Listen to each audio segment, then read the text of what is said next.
If all you have to contribute to the discussion is that rules are rules, I'm going to ask you to scroll. I'm speaking to people who are capable and practicing independent thought. All right?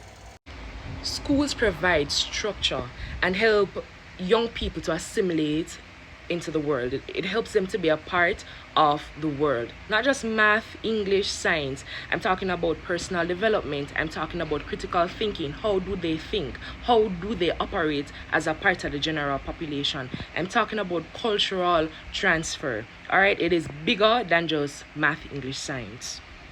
Rules are extremely necessary. Every community, every group of people, every institution, business, all of them have rules. They serve a purpose. But let's remember that human beings made these rules too. And sometimes these rules don't serve the way we intended for them to serve. Right? Sometimes these rules do more harm than good. Sometimes these rules are outdated. Sometimes we've borrowed these rules from people who are a different set of people from us. Alright? But the point is, sometimes these rules don't serve the way they intend to serve. They were intended to serve. And I hear people saying, rules are rules. Yes, rules are rules until you're a part of a plantation. Like following those rules? Rules are rules until you need a JP. You can't do no business because you need a JP to verify that the person he's looking at is the same person in the photo. You can't open bank account, you can't do one little business here, so you can't do nothing. But rules are rules, right?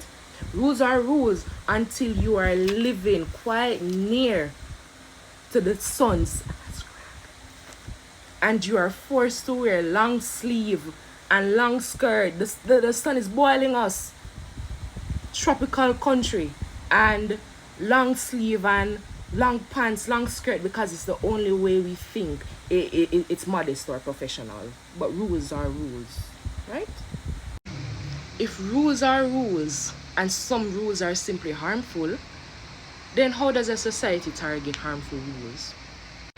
Grooming is important, but if your idea of properly groomed rests on oppressing the creativity, the self-expression and self-esteem of a young, impressionable and sensitive part of the population, then yeah, I think it's harmful. We look at toddlers and we see where they are in their development, and so how our approach to educating toddlers is different, right? We look at the primary school kids and we see that, well, they're in a different stage of their development, so our approach to educating them is also different. Why is it that we cannot look at teenagers and say that yes, them bad, them get trouble, them stubborn, they're rebellious? I know they're hard to deal with. Teenagers are gonna be teenagers though, and we have to look at where they are in their development and make sure that we tailor our approach to where they are in their development. Teenagers are gonna be teenagers, and all I'm asking is that we govern them in a way that is safe for them to blossom. Safe and healthy for them to blossom. Don't lock them out of school, and do not use your personal preference for appearances to oppress them. And I didn't want to even get into this too much, but let's not pretend as if though certain textures, certain tones, it's just not that ugly. It's just not that ghetto. So the rules don't go for them. Let's not forget that when we speak of how ghetto and how bad certain things look, we're talking about, well, they're talking about on a specific hair texture, on a specific skin tone. Don't play silly. But we're not gonna get into that. A lot of teachers, principals, deans have changed the trajectory of students' lives for the absolute best. But let's not pretend like a lot of them, these same deans, teachers, principals, have not crushed the self-esteem, the fire in some of the teenagers because of their insensitive and cruel power plays. Alright? Yes, them get trouble. Yes, them bad. They are tomorrow though. It's time we stand up for them. It's time we treat them like people. Alright? We cannot be passive about everything and anything. And we think that because something isn't at our doorstep and it's not bothering us, then later on the same principle, the same foundation, the same idea isn't going to find itself right at our doorsteps. Stand up for something. Alright? Stand up for something. Nothing wrong with the edge then. No look like no ghetto nothing. Okay?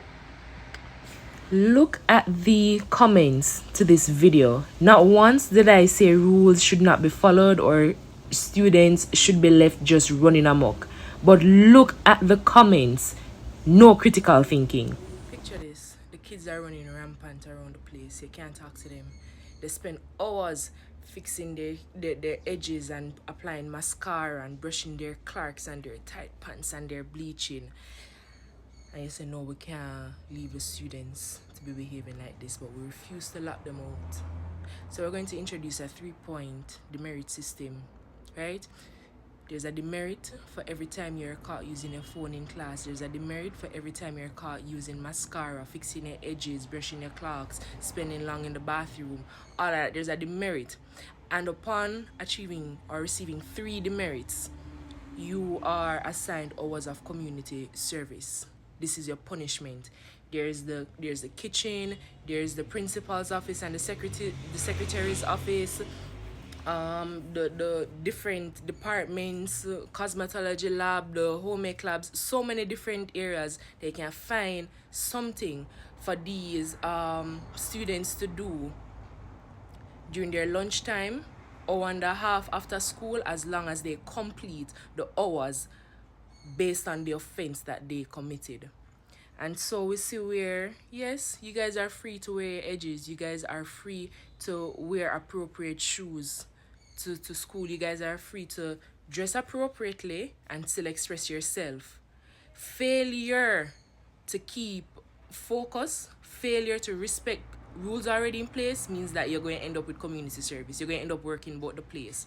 And you mean to tell me that nobody can look and say, yeah, we found a way to get them to respect rules, respect the time frame dedicated to learning, respect the space dedicated to learning, learn responsibility, learn consequences without locking them out of school, or just putting some general big colonial rule in place.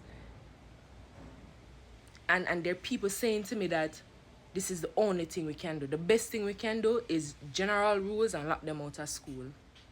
A nation of smart people.